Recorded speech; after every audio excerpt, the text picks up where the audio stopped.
Hello everybody, this is Toys R Us, and for this special figure showcase and review we're going to be looking at the 2013 deluxe class waspinator figure. So what we're going to do in this video, we're going to have a detailed look at him in both of his modes to help you decide how you want to display him. We'll have a look at the accessory and the comic that comes with him to help you know if yours is complete. Because he's quite an old figure now and he does have a gimmick, I'll show you that working and point out other things that you need to be aware of if after one for yourself. And I can show you now, because this is obviously made way after, the latest updated version of him and do some comparisons between that as well. Before we get started, I'd like to remind anybody who's not subscribed to this channel, if they'd like to hit that subscribe button for me now, please, because it really will help me out. So here he is then. What we're going to do first and foremost is some first impressions. We'll then look at the alternate mode before coming back to the robot to do some comparisons.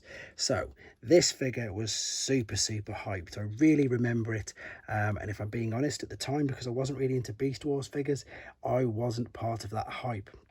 But yeah, this figure was so just massively anticipated.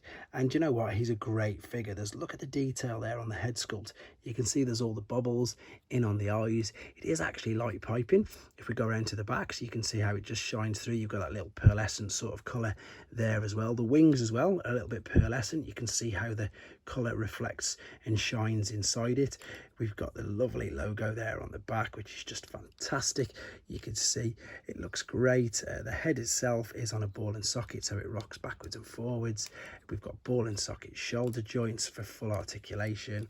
We do not have a waist swivel because it is fixed there. We do have, however, ball and socket hips, knee flexion, and we've got an ankle rock rather than, no, a bend rather than a rock.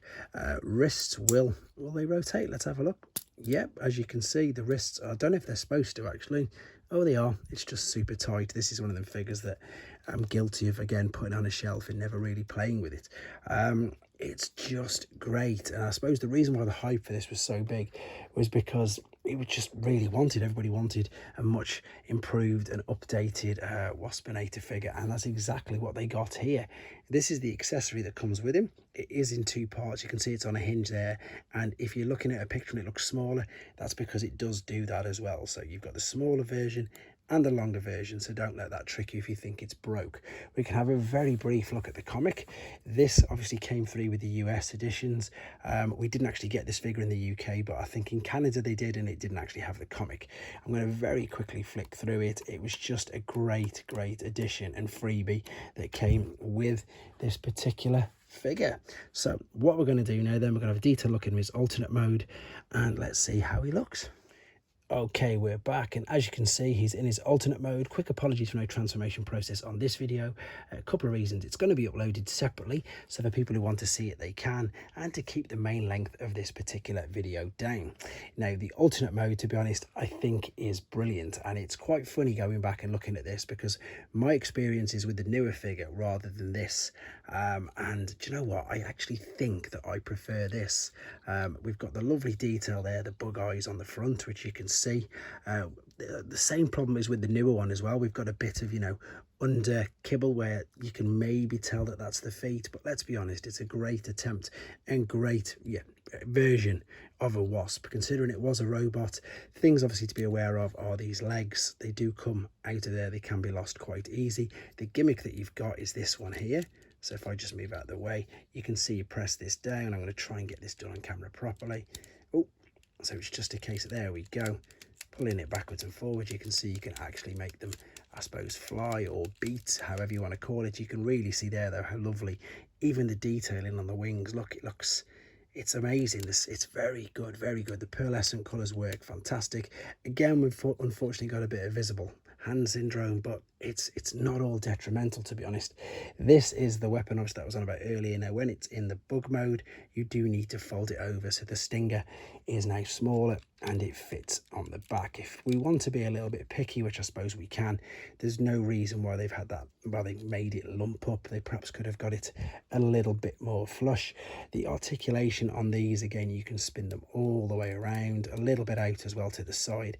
Head unfortunately is pretty much fused. If you move this too far forward, you will get to see the robot's head in there, so keep it back and tucked up inside. So yeah, the gimmick there, you need to know obviously that works. And of course, if you want to be displaying him in this alternate mode, then you're gonna need all the legs and the antenna parts on the front. But I'm sure you'll agree, it's great. And once again, I'm going to say it, I can see what all the hype was about. Before we have a quick look at him back in his robot mode and do some comparisons, let's have a look at the back of the packaging. And I've said this before, but this is one of the main reasons why I love Thrilling 30. You've got the tech spec on the back. And yeah, it just reminds me of G1, to be honest. There is the fact, obviously, that it's IDW comic. We've got the alternate mode, the robot mode, and if anybody wants to read that, I'm going to say pause now and you'll be able to. And if we quickly just flip it round, you can see that ironically he's held in with the rope ties, which is what they've gone back to right now anyway. So what we're going to do now, we're going to come back for the final time in his robot mode and do some comparisons. So then we're back for the final time, pretty much in his robot mode, because this is the way I'm going to be displaying him. Now, just before I fully complete the transformation process, I just wanted to show you this. Although it is uploaded separately, I wanted to show you it in part of this video as well. Have a look at the bug's head at the front. When you bring the arms out, it closes it together. When you push them in, it pushes them apart. That's just a lovely little gimmick as well that you need to be aware of. So, of course, we want it to be pushed in because we want the head out. And I'm just going to quickly connect this all together. As I say, full transformation process is on a separate video, and we're back in the robot mode. As I say, this is how I'm going to be displaying him. Once again, it's pretty important that you've got these legs. Yes, they do get in the way and they can be a bit of a hindrance, but if you want the robot mode, and of course you want to know that he's a wasp and that's his alternate mode, so you do need to have these. Wings again are important, and to be fair, loose joint could perhaps come a problem with this, with the fact that they are all ball and socket, but otherwise there's not too much to be fully aware of. We're going to take his stinger again, and if you see, if we extend it out this time, this can now go in his hand like that. And what we're going to do now, this is the Kingdom version of him, so as you can see, much darker. And to be honest, I don't think this version is better than the Thrilling 30. This was my first sort of true experience of a waspinator figure, even though that I've had the Thrilling 30 for as long as I have. Again, as I said, I'm completely honest, I'm one of them guilty collectors who just brought a figure and used it for display. But since doing this channel and starting the videos, I've had the opportunity, I can't get this guy to stand either, to, you know, make the videos and play with the figures. And with regards to playability and stuff, I'm going to have to say that I think this one's better. Granted, detail-wise, this one's probably going to beat him. You know, look at the bug head on the new one. That is stunning. And, of course, the head sculpt. But I think for playability, and I think perhaps for a bit more simplicity in the transformation process, it's this guy. And he's a little bit taller, so, you know, you're getting a bit more toy for your money. Overall, though, again, really impressed with this figure. And, again, it's just a big lesson to myself that the Beast Wars figures are as good as they are. There's nothing more for me to say about this apart from it's a great figure, and I think, as I say, he definitely is worth getting, even if you've got this, or if you haven't got this one, maybe see if you can find the original, because, well, the original Thrilling 31, shall we say, because he is very, very good. Let me know what you think. Which one is your favorite? Okay, please take care. Thanks for watching. Like and comment. And don't forget to subscribe.